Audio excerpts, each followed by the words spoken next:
एक गांव में राहुल नाम का एक लड़का रहता था। वह बहुत आलसी था और किसी भी काम को टालने की आदत थी। जब उसके दोस्त खेतों में मेहनत करते, वह पेड़ के नीचे आराम से सोता रहता। माँ हमेशा उसे समझाती, बेटा, मेहनत करने से इंसान का भविष्य उज्जवल होता है। बिना मेहनत के कुछ नहीं मिलता। लेकिन राहुल को माँ की बातें समझ में नहीं आती थी। एक बार गांव में एक साधु आए। गांव के लोग उनकी बहुत इज्जत करते थे। साधु गांव के चौपाल पर बैठे और लोगों को जीवन के महत्व के बारे में समझाने लगे। राहुल भी वहां जा पहुंचा, लेकिन हमेशा की तरह वह साधु की बातें सुनने के बजाय वहां भी सो रहा था। साधु ने राहुल को देखा और उससे पूछा, बेटा, तुम सुस्त क्यों हो? क्या तुमने जीवन में कोई लक्ष्य तय नहीं किया है? राहुल ने आलस्य से कहा, मुझे कोई लक्ष्य नहीं चाहिए।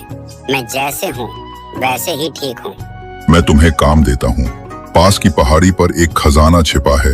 अगर तुम वहाँ तक जाओ और मेहनत करो, तुम्हें वो खजाना मिल सकता है। उसने सोचा, अगर खजाना मिल गया, मुझे जिंदगी भर कोई काम नहीं करना पड़ेगा। वह तुरंत पहाड़ी की ओर चल पड़ा। लेकिन जैसे ही वह थोड़ी दूर चला, उसे थकान होने लगी। उसने सोचा कि वापस लौट जाना चाहिए, पर खजाने की लालच उसे प्रेरित करती रही। राहुल ने किसी तरह चढ़ाई पूरी की, लेकिन वहाँ कोई खजाना नहीं था। वह बहुत निराश हुआ और वापस चला आया। जब वहाँ गांव में पहुंचा, साधु ने उसे देखा, मुस्कुराकर पूछा, क्या खजाना मिला? राहुल ने गुस्से से कहा, मुझे कुछ नहीं मिला। आप झूठ बोल रहे थे ना, वहाँ कोई खजाना नहीं है। साधु मुस्कुराए और बोले, बेटा, खजाना तुम्हें मिल गया, लेकिन तुम उसे पहचान नहीं पाए।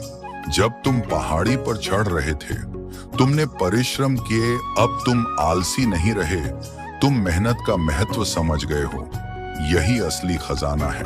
राहुल को साधु की बात समझ में ये बात आ गई। उसने महसूस किया मेहनत से ही जीवन में सफलता मिलती है।